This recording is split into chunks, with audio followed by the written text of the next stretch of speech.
आप लोग बड़ा शानदार काम करते, मज़ेदार काम करते। क्वेश्चन होगा कि आप करते क्या है।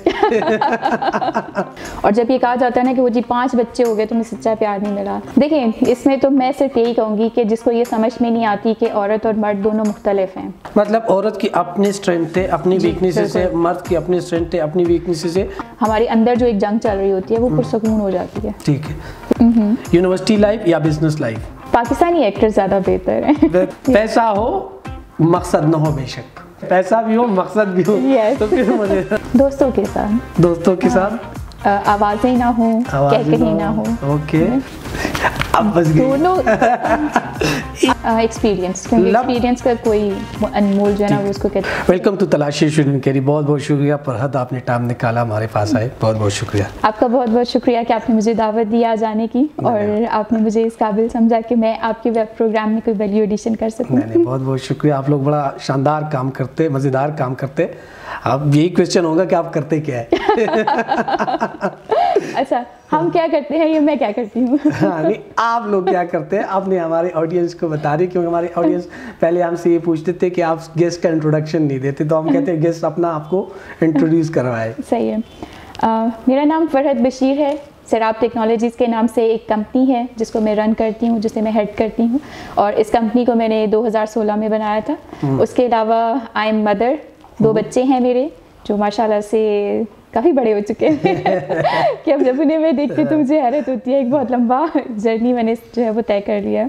इसके अलावा मैं डिफरेंट स्टार्टअप कॉम्पिटिशन्स को जज करती हूँ, मेंटर करती हूँ, और इस वक्त एक बहुत प्रेस्टिजियस अमेरिकन इंस्टीट्यूट है जो स्टार्टअप्स को मेंटर करता है, उन्हें फंडिंग के लिए रेडी करता है, इन्वेस्टमेंट रेडी करता है, और उसका नाम है फाउंडर इंस्टीट्यूट। उसके साथ पिछले 3 साल से एसोसिएटेड हूँ एज अ मेंटर, और अपने फ्री टाइम में बहुत से ऐसे स्टूडेंट्स हैं जो मुझे अप्रोच करते हैं काउंसलिंग के लिए या गाइडेंस के लिए, तो उसमें उनको गाइडेंस देती हूँ या मेंटर करती हूँ। ऐसी ख़वातीन जो अब अपना करियर दोबारा से स्टार्ट करना चाहती हैं बहुत बड़े ब्रेक के बाद, क्योंकि मैंने भी एक बहुत बड़े गैप के बाद और एक बहुत बड़ी ब्रेक के बाद दोबारा से स्टार्ट किया था, तो मुझे लगता है कि शायद वो मुझसे बहुत आसानी से रिलेट कर सकती हैं। बहुत बहुत शुक्रिया। आप लोग बहुत शानदार काम करते हैं, बहुत मज़ेदार काम करते हैं।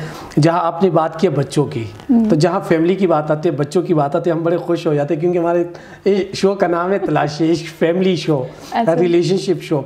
तो ये एक मीम भी है, एक बात भी है जो हमने बार बार सुनी है कि बहन 5 बच्चे पैदा हो गए लेकिन सच्चा प्यार नहीं मिला। ये सच्चा प्यार क्या है? सच्चा प्यार, सच्चा प्यार तलाशी इश्क बहुत खूबसूरत नाम है। लाइक इसके पीछे जो है ना जो सोल है इश्क की। बहुत बहुत शुक्रिया। आप लोग बहुत शानदार काम करते हैं, बहुत मज़ेदार काम करते हैं। इसमें ढूंढने की या देखने की कोशिश करते हैं, और जब ये कहा जाता है ना कि वो जी 5 बच्चे हो गए तुम्हें सच्चा प्यार नहीं मिला, हाँ। वहाँ पे उनके दरमियान में या कपल के दरमियान में जो सबसे बड़ी प्रॉब्लम होती है या जो मुझे लगता है हो सकती है वो है इमोशनल अंडरस्टैंडिंग। इमोशनल अंडरस्टैंडिंग, जी, इमोशनल अंडरस्टैंडिंग। जब हम एक दूसरे के इमोशंस को, उसके जज्बात को हम समझते नहीं है या उसकी कदर नहीं करते, उसकी कदर तो वहाँ पे हमें लगता है कि हम दोनों को, लाइक जो पार्टनर्स हैं उन पार्टनर्स को लगता है कि एक जो कुछ कहना चाहता है दूसरे को समझ नहीं आती, दूसरा जो कहना चाहता है पहले को समझ नहीं आती, तो वहाँ पे उनके दरमियान में वो एक अंडरस्टैंडिंग का लेवल जब बन नहीं पाता, तो जब वो लेवल नहीं बन पाता तो फिर वहाँ पे उन्हें ऐसे लगता है कि जैसे शायद वो ज़बरदस्ती के एक बंधन में बंधे हुए हैं, और उस बंधन के बनने की वजह समटाइम्स बच्चे हो जाते हैं, समटाइम्स पेरेंट्स की तरफ से जिम्मेदारियाँ हो जाती हैं, समटाइम्स कुछ और ऐसे हालात हो जाते हैं कि जिसकी वजह से वो उस रिलेशन में बंधे ही रहते हैं और सारी ज़िंदगी वैसे ही चलते चले जाते हैं। बट जब वो एक दूसरे को समझने की, एक दूसरे को जानने की कोशिश करेंगे, या मैं अक्सर जब मेरी किसी भी यंग बच्चों के साथ जब हमारी बातचीत होती है जो भी शादी करना चाहते हैं या शादी करने के फेज़ के अंदर हैं, और जब वो ये सवाल पूछते हैं कि मियाँ बीवी का रिश्ता क्या है, तो मियाँ बीवी का रिश्ता एक बहुत खूबसूरत रिश्ता है। अल्लाह ताला ने इस रिश्ते को कंपेनियनशिप के लिए बनाया है। ठीक है, आप अगर कुरान में पढ़ें तो वहाँ पे लफ्ज़ इस्तेमाल हुआ है ज़ौज। ज़ौज का मतलब है कंपेनियनशिप। ठीक है, क्योंकि जन्नत में ना तो आपने कोई हांडियाँ पकानी थी, ठीक है, जन्नत में ना तो कोई आपने जाके लकड़ियाँ काट के लेके आनी थी, तो वहाँ पे क्या था, वहाँ कंपेनियनशिप थी। ये जो डिवीजन्स हैं आपकी उसकी जिसे कहते हैं ना हम रोल्स की, ठीक है, कि खातून ने घर संभालना है, मर्द ने बाहर जाना है, कमाई करके लेके आनी है, उसकी बाहर की अपनी फ्रस्ट्रेशंस हैं, खातून की अपने घर की फ्रस्ट्रेशंस हैं। जब ये दोनों एक दूसरे की फ्रस्ट्रेशंस को समझेंगे, जब वो दोनों एक दूसरे के रोल को समझेंगे, तो वहीं पे उनके दरमियान में एक एम्पैथी का लेवल, एम्पैथी, ये जो लोग समझते नहीं है, ये जो बार बार हम कुछ नारे भी सुनते हैं, अपना खाना खुद गर्म करो, अपने कपड़े खुद इस्त्री करो। यहाँ पे आप बात करें कि एक दूसरे को समझेंगे, उसके बाहर की जिम्मेदारी है, आपके घर की जिम्मेदारी है, तो उन लोगों को उनकी अंडरस्टैंडिंग क्या है, या उनको हम क्या मैसेज दें कि वो अंडरस्टैंड करें कि भाई मर्द का जज्बा, मर्द का मुकद्दर या मर्द का जो भी जज्बा है, सॉरी आप यहाँ पे, मर्द का जो भी मुकाम है वो अलग है, औरत का मुकाम अलग है, या दोनों सेम है? देखिए, इसमें तो मैं सिर्फ यही कहूँगी कि जिसको ये समझ में नहीं आती कि औरत और मर्द दोनों मुख्तलिफ हैं, अल्लाह ताला ने दोनों को बनाया ही मुख्तलिफ है। जब आप एक बेसिक, जिसे कहते हैं ना, हम केमिस्ट्री में कहते हैं, जब तक आप किसी भी जो ना एलिमेंट की कंपोजिशन को सही तरह से समझेंगे नहीं, तो आपको वो समझ में नहीं आएगा। ठीक है। तो इसी तरह से अगर आप ये समझें कि मर्द और औरत बिल्कुल एक जैसे हैं, तो ये तो आपकी बेवकूफ़ी है, राइट? ये सबसे बड़ी बेवकूफ़ी है, क्योंकि अल्लाह ताला ने दोनों को बनाया ही बहुत मुख्तलिफ है। मर्द बहुत मुख्तलिफ अल्लाह ताला ने डिज़ाइन किया है। अल्लाह ताला ने उसको इमोशंस कम, ठीक है, और जिसे कहते हैं ना इंटेलेक्चुअल पावर्स ज़्यादा दी हुई हैं। मैं ये नहीं कह रही खातून में नहीं है, अल्लाह ताला ने खातून को भी दी है, लेकिन उसके ऊपर इमोशनल पावर जो है वो हावी है। इमोशनल पावर हावी है, इसीलिए बच्चा अगर 20 दफ़ा भी उसको तंग करता है वो जिच नहीं होती। उसके मुकाबले में मर्द को अगर वही बच्चा संभालना पड़ता है, थोड़े टाइम में जिच हो जाता है, ठीक है। तो यहाँ पे अगर हमें कुछ समझने की ज़रूरत है, तो समझने की ज़रूरत है कि अल्लाह ताला ने दोनों को डिज़ाइन बहुत डिफरेंट किया है। डिज़ाइन मतलब औरत की अपनी स्ट्रेंथ है, अपनी वीकनेसेस है, मर्द की अपनी स्ट्रेंथ है, अपनी वीकनेसेस है। हम एक दूसरे को कॉम्प्लीमेंट करने के लिए पैदा हुए ना, ओके, ठीक है। मर्द की जो स्ट्रेंथ है उसकी जो वीकनेसेस हैं, औरत की जो स्ट्रेंथ है उसकी जो वीकनेसेस है, वो जब एक दूसरे को कॉम्प्लीमेंट करते हैं तभी वो मुकम्मल हो जाते हैं। जो हम अक्सर सुनते हैं ना कि वो जी सच्चा प्यार नहीं मिला, वो सच्चा प्यार इसलिए नहीं मिला क्योंकि उसने मर्द की जो खुसूसियात थी, सलाहियतें थी, उसको कॉम्प्लीमेंट नहीं किया, मर्द ने उसकी सलाहियतों को कॉम्प्लीमेंट नहीं किया। तो एक दूसरे की सलाहियतों को कॉम्प्लीमेंट करे तो सच्चा प्यार मिल जाएगा। जी बिल्कुल, मेरा ये मानना है। आप सच्चा वहाँ पे आप एक दूसरे, देखिए, जब तक आप एक दूसरे को समझेंगे नहीं, उस वक्त तक कोई रिश्ता बनता नहीं है ना। रिश्ते क्या होते हैं? यही तो मेरा सवाल है कि ये जो टॉलरेंस है और कंप्रोमाइज है, इसमें क्या फ़र्क है? टॉलरेंस और कंप्रोमाइज में अगर आप मुझसे पूछें कि क्या फ़र्क है, तो टॉलरेंस और कॉम्प्रोमाइज़ में बहुत छोटा सा फ़र्क है। जब आप किसी काम को ज़बरदस्ती करते हैं, बगैर समझे करते हैं, तो वहाँ पे कॉम्प्रोमाइज़ है। ठीक है, ठीक है। और जब आप किसी काम को समझ के करते हैं, लेकिन उसमें आपका उतना दिल नहीं होता, लेकिन आपको वो करना पड़ता है, तो वो टॉलरेंस है। टॉलरेंस है, ठीक है। तो मेरे हिसाब से ये दोनों के अंदर बेसिक फ़र्क है। ठीक है। हस्बैंड और वाइफ के अंदर कहाँ टॉलरेंस आते हैं और कहाँ कंप्रोमाइज आते हैं? मेरा तो ख्याल है कि हस्बैंड और वाइफ के दरमियान में कॉम्प्रोमाइज़ और टॉलरेंस का जो एलिमेंट है वो नहीं होना चाहिए। नहीं, वो नहीं इस तरह से होना चाहिए है, क्योंकि जब मैं उनके साथ इतनी कंपैटिबल हूँ कि मैं अपनी प्रॉब्लम उनके साथ शेयर कर सकूँ और मुझे पता हो कि उन्हें मेरी बात समझ में आएगी, या वो मेरे साथ इतने कंपैटिबल हों कि वो अपनी प्रॉब्लम मेरे साथ शेयर कर सकें और उन्हें पता हो कि मैं इसके साथ जब अपने मसले को शेयर करूँगा इसे मेरी बात समझ में आएगी, तो वहाँ पे तो टॉलरेंस और एक कंपैटिबल करना कैसे है? कंपैटिबल आपने इस तरह से करना है जब आपने जानना है कि सामने वाला इंसान परफेक्ट नहीं है, और जब सामने वाले ने जानना है कि आप परफेक्ट नहीं हैं। ठीक है। ठीक है। अल्लाह ताला ने हमें इम्परफेक्ट क्रिएशंस के तौर पे पैदा किया है। हम मुकम्मल नहीं हैं। हम में से कोई भी इंसान मुकम्मल नहीं है और खामियों से पाक नहीं है। हम गलतियाँ भी करते हैं, हम कोताहियाँ भी करते हैं, हमसे खताएं भी होती हैं, गुनाह भी हमसे हो जाते हैं, इसीलिए अल्लाह ताला ने तौबा का दर रखा है, राइट। सो यही चीज़ जब हम रिलेशनशिप में समझेंगे, एक रिश्ते के अंदर जब हम ये समझेंगे कि सामने वाला बंदा परफेक्ट नहीं है, उससे गलती हो सकती है। बच्चे इंसान भी पैदा करते और जानवर भी पैदा करते, मेन डिफरेंस क्या है उसके अंदर? मेन डिफरेंस उसके अंदर सिर्फ इतना है कि जानवर के पास कोई ज़िंदगी का मकसद नहीं है। हम इंसानों को ज़िंदगी का एक मकसद दे के पैदा किया गया है और उसके साथ ज़मीन पे भेजा गया, उसके साथ ज़मीन पे भेजा गया है। तो जब हम वो मकसद भूल जाते हैं, हम और रिश्तों की बात नहीं करें, हम जैसे हस्बैंड वाइफ की, उसमें हम किस दौरान या किस टाइम वो मकसद भूल जाते हैं? उसमें हम उस मकसद को, मुझे लगता है हम उस वक्त भूल जाते हैं कि जब हम अपने आप को ज़्यादा अहमियत देना शुरू हो जाते हैं। मैं में आ जाते हैं। और आप देखिए कि आपने जब किसी भी रिश्ते को बनाना होता है तो उस रिश्ते के अंदर आपके पास दो बहुत इम्पॉर्टेंट एलिमेंट होते हैं किसी भी रिश्ते को बनाने के लिए। ठीक है। एक होता है रिस्पेक्ट, ठीक है, और उसके साथ दूसरा इम्पॉर्टेंट एलिमेंट उसके अंदर है दूसरे की तरफ एम्पैथी और रिस्पेक्ट। एम्पैथी और रिस्पेक्ट, ये दो बहुत इंपॉर्टेंट एलिमेंट्स हैं किसी भी रिश्ते को बनाने के लिए, चाहे आप उसको मियाँ बीवी के उसमें ले आएँ या आप किसी और रिश्ते के उसमें ले आएँ।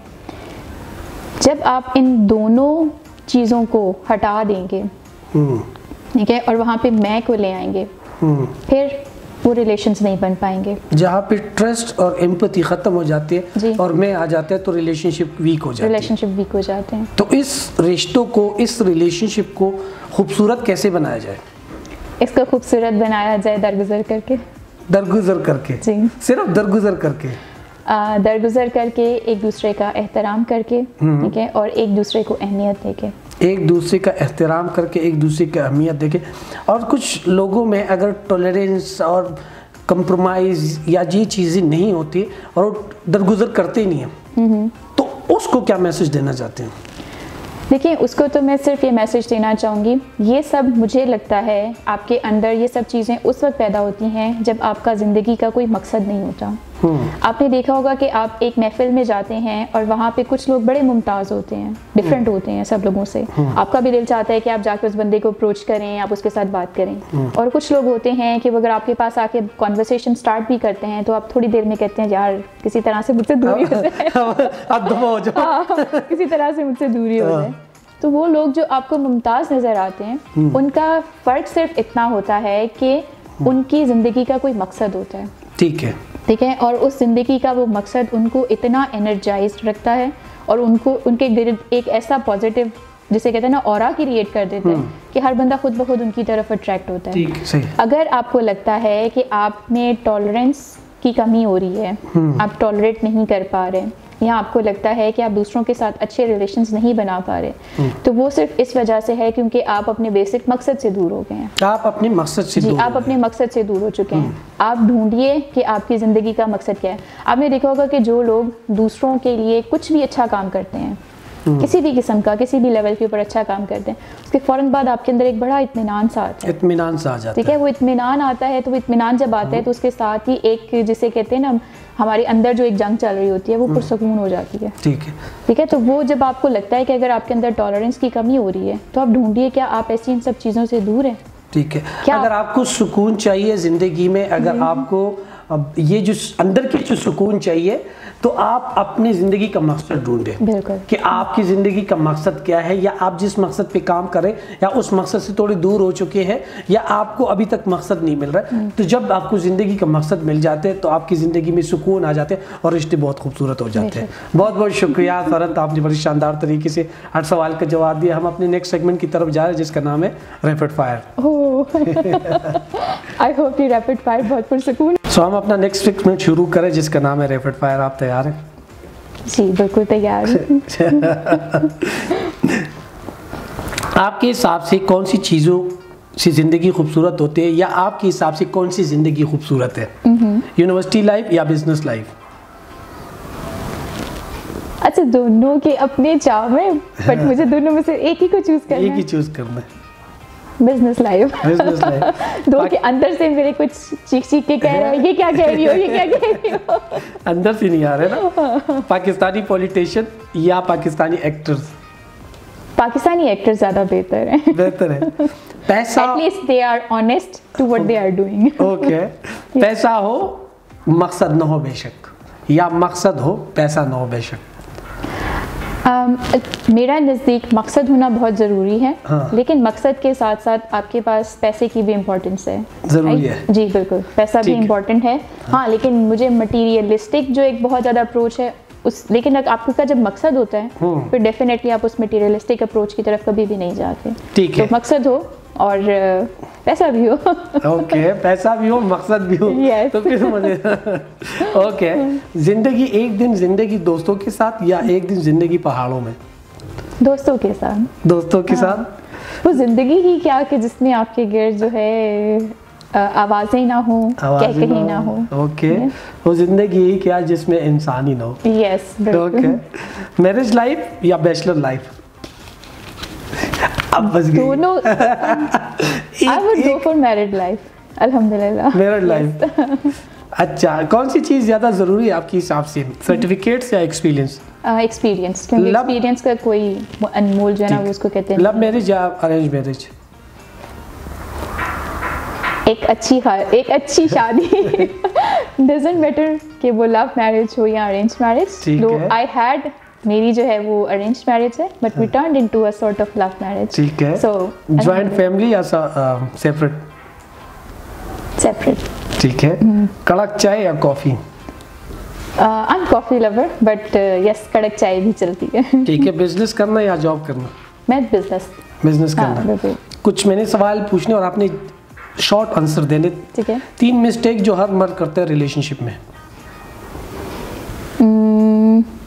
रिस्पेक्ट ना करना दूसरे पर्सन को, ठीक है, गलतियों को टॉलरेट नहीं करना, और तीसरा सबसे इम्पोर्टेंट चीज़ अहमियत ना देना। तीनों चीज़ें जो हर औरत करती है रिलेशनशिप में, गलतियाँ। तीनों गलतियाँ मेरे ख्याल से ये तीनों चीज़ें जो ख़वातीन भी करती हैं।